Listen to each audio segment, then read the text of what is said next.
Située sur la corne de l'Afrique, à la sortie de la mer Rouge, la République de Djibouti a une position stratégique extrêmement importante. Début 2020, le ministre chinois des Affaires étrangères Wang Yi a effectué une tournée en Afrique. Djibouti figurait parmi ses premières destinations.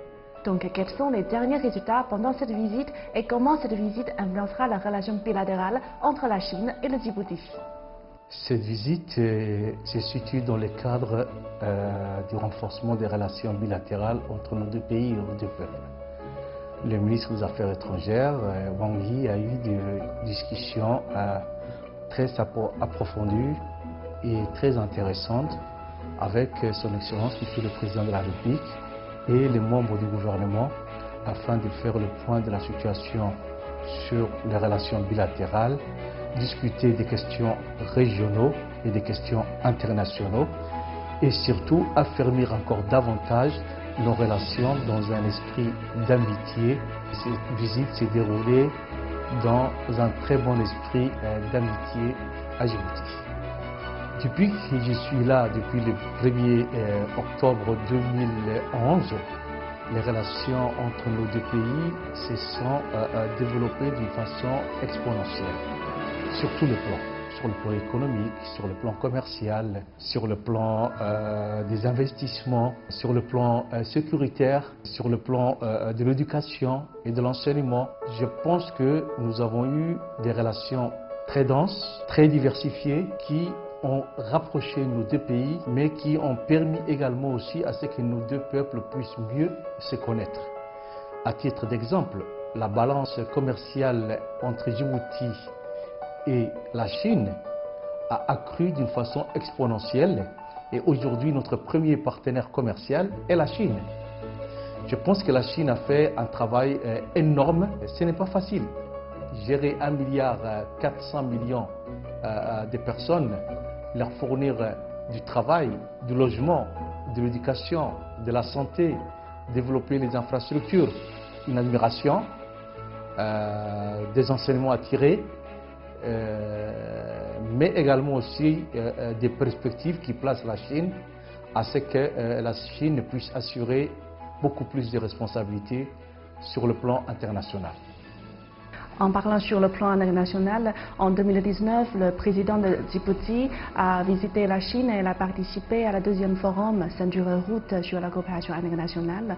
Donc, d'après vous, comment cette initiative peut-elle apporter à votre pays? Vous savez, mon président, son Excellence M. Ismaël Omar Guelleh, est le seul président que la Chine a invité 3 années consécutives, 2017, 2018 et 2019, sur invitation de son Excellence le président Xi Jinping. Ceci témoigne de l'excellence des relations entre nos deux pays et d'ailleurs les deux présidents sont convenus à ce que ces relations puissent se transformer en des relations stratégiques entre nos deux pays. Je pense que l'initiative Une route et une ceinture, lancée par son Excellence le président Xi Jinping en 2013, a fait à ce que Djibouti et la Chine puissent signer un accord dans le cadre de cette initiative. Le protectionnisme naît dans l'intérêt des personnes et la Chine a une responsabilité internationale. La Chine a pu se développer en développant son commerce avec l'international. Et aujourd'hui que la Chine est la première puissance économique du monde, elle a encore beaucoup plus de responsabilités afin de développer encore davantage le multilatéralisme, de faciliter le commerce international parce que le développement de l'économie chinoise tournée vers le commerce international sera un puissant levier pour l'économie mondiale qui pourra se développer en conséquence. Et sur le Nouvel An chinois, est-ce que vous avez passé un Nouvel An chinois en Chine? Absolument, je passe souvent le Nouvel An chinois en Chine et surtout vivre à Pékin durant le Nouvel An chinois est un pur bonheur.